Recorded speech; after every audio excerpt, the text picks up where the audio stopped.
10औं राष्ट्रिय खेलकुद प्रतियोगिताका लागि निर्धारण गरिएको नयाँ मिति कुन हो?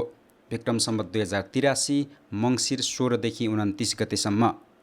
चुम्बकीय शक्तिले ट्र्याकभन्दा माथि नै तैरिएर दौडिने चिनिया अत्याधुनिक म्याग्लेभ रेलले कति गतिको रेकर्ड राखेर नयाँ विश्व कीर्तिमान कायम गरेको छ।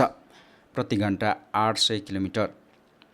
बाजुराको बडीमालिका र अछामको रामारोशन क्षेत्रलाई जोडी बडीमालिका रामारोशन वन संरक्षण क्षेत्रको घोषणा कहिले गरिएको हो? विक्रम सम्वत 2083 साउन 27 गते।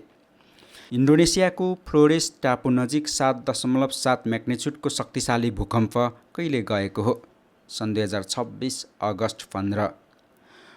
नुरगङ्गा बाल साहित्य राष्ट्रिय स्थापित प्रतिभा पुरस्कार कसलाई प्रदान गरियो? मुक्तिनाथ शर्मा न्यौपाने लमजुङ र देवीप्रसाद बनवासी स्याङ्जालाई संयुक्त रूपमा। लिच्छविकालीन इतिहाससँग जोडिएको ललितपुरको लगन खेल स्थित सप्तपाताल पोखरी पुनर्निर्माणपछि कहिले उद्घाटन गरिएको हो? विक्रम सम्वत 2083 साउन 30 गते। युरोप महाद्वीपमा झण्डै 3 दशकपछि दुर्लभ सूर्यग्रहण कहिले भएको हो? सन् 2026 अगस्ट 12।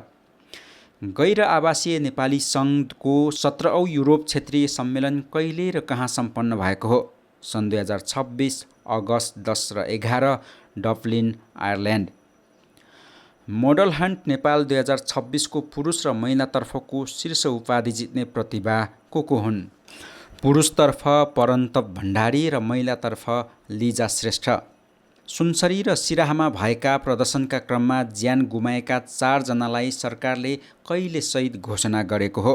विक्रम सम्वत 2083 साउन 26 गते।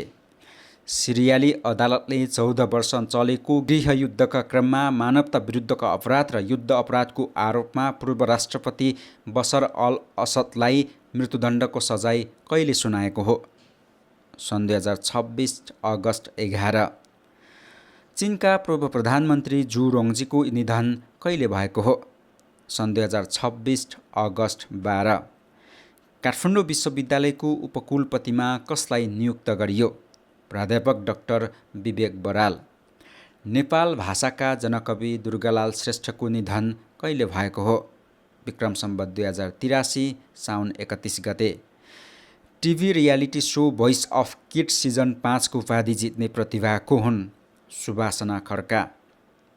सरकारले सूचना प्रविधि विभागलाई कुन कार्यालयका रूपमा रूपान्तरण गरेको छ? सूचना प्रविधि तथा विद्युतीय शासन कार्यालय। राष्ट्रिय विभूति भीमसेन थापा पुरस्कार 2083 कसलाई प्रदान गरियो? सीमाविद बुद्धिनारायण श्रेष्ठ। एक दिवसीय क्रिकेटको इतिहासमा सबैभन्दा कम खेलमा 150 विकेट पुरा गरी विश्व कीर्तिमान कायम गर्न सफल खेलाडी को हुन्? सन्दीप लामिछाने। अन्तर्राष्ट्रिय युवा दिवस कहिले मनाउने गरिन्छ? अगस्ट 12।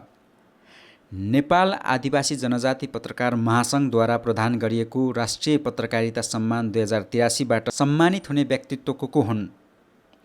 वरिष्ठ पत्रकार 2 दण्ड गुरुङ र विमला तुम्खेवा।